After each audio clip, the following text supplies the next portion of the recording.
Under Penal Code 487D1, grand theft auto is when you steal somebody else's vehicle. Now, under the old law, this was always a felony, regardless of the value of the vehicle. But then in November 2014, California voters passed Proposition 47. And Prop 47 changed the law, so now if you steal a vehicle and the value of that vehicle is $950 or less, then it can only be filed as a misdemeanor, and it carries a maximum sentence of 1 year in county jail. If you steal a vehicle and the value is more than $950, then it can be filed as a felony, and as such carries up to 3 years in county jail or state prison. But the reality is, most vehicles that one might steal are going to be worth more than $950. So even after Proposition 47, most of these are felony cases. Now, grand theft auto is often confused with two other common crimes. One is auto burglary.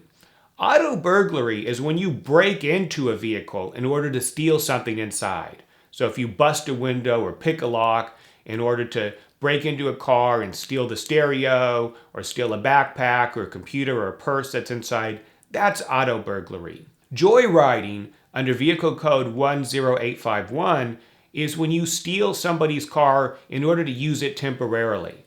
So if I steal my neighbor's car in order to drive it for a couple hours with the intention of returning it to my neighbor, that would be joyriding. Whereas grand theft auto is when you steal a car, not just break into a car, but steal the car itself, and your intention is to keep it as your own, or strip it for parts, or sell it, but otherwise permanently deprive the rightful owner of the vehicle. Now, as a felony, grand theft auto carries up to 3 years in county jail or state prison, and moreover, it looks really bad on your record. So to the extent that you're charged with grand theft auto, you want to do everything that you can to fight the case and keep it off of your record. Here at Schaus Law Group, we've had a lot of success in helping our clients do exactly that. So it may be a situation where the police discovered the vehicle by way of an illegal search or seizure. Maybe they pulled you over for no reason. Maybe they searched your garage without a warrant or without probable cause. And in those situations, we can run what's called a suppression motion in court and many times get all of the evidence excluded. It may also be a situation where you didn't even know that the vehicle was stolen.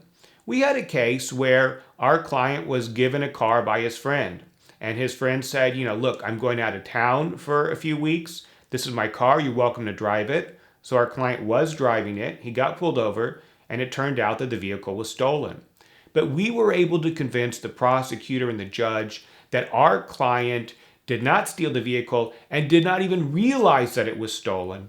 And we were able to ultimately get his charges completely dismissed.